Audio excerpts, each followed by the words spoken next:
Hello, I'm Amir Suleman. I'm a voluntary community worker and volunteer at a local mosque where I'm standing now. This is the Masjid Khadija and Islamic Centre in Peterborough.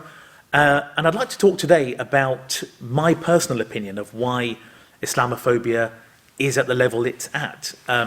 Whilst it's difficult for someone like me who practices the faith of Islam to try and understand Islamophobia, I think I do. I kind of try and see it from the perspective of those that practice Islamophobia, if you like. It's a growing problem.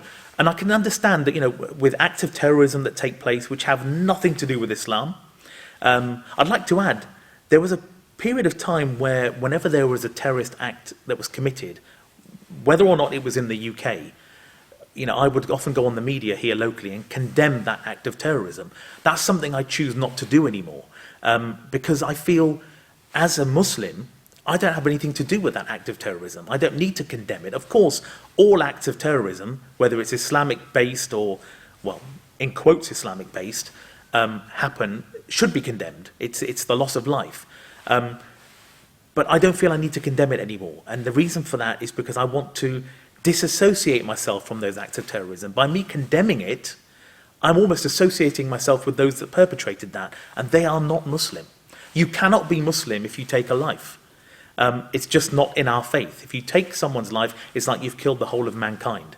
That's what the Quran says, loosely based.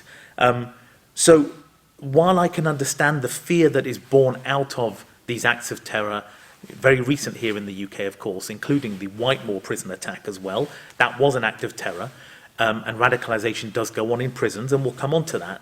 But I can almost understand why there is that fear and why people are scared, worried, concerned about Muslims generally, because they are almost tarring us all with the same brush.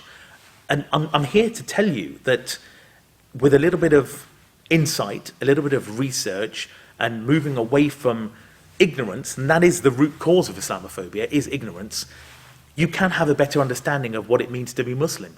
We are peace-loving people. Islam means peace. That's exactly the definition of the religion. So when we have these terrorists who claim to be doing it in the name of Allah, our God, they are not Muslim. You cannot kill another human being and call yourself Muslim. We have nothing to do with these individuals. The extremist views they adopt have nothing to do with Islam. So the general public, who have no connection with Islam or understanding of the faith, understandably, and it's hard for me to say that, but understandably, I can understand why you would have that viewpoint. The fear that is spread through the printed press, particularly the tabloids, the likes of, and I don't mind naming them, the Daily Mail, for example, is a typical publication that will spread fear and hatred, particularly after a terrorist attack. And it is these publications which are doing such a terrible job of trying to get people to understand and grow outside of their comfort zone, in a sense, as to what embracing another religion means to someone else.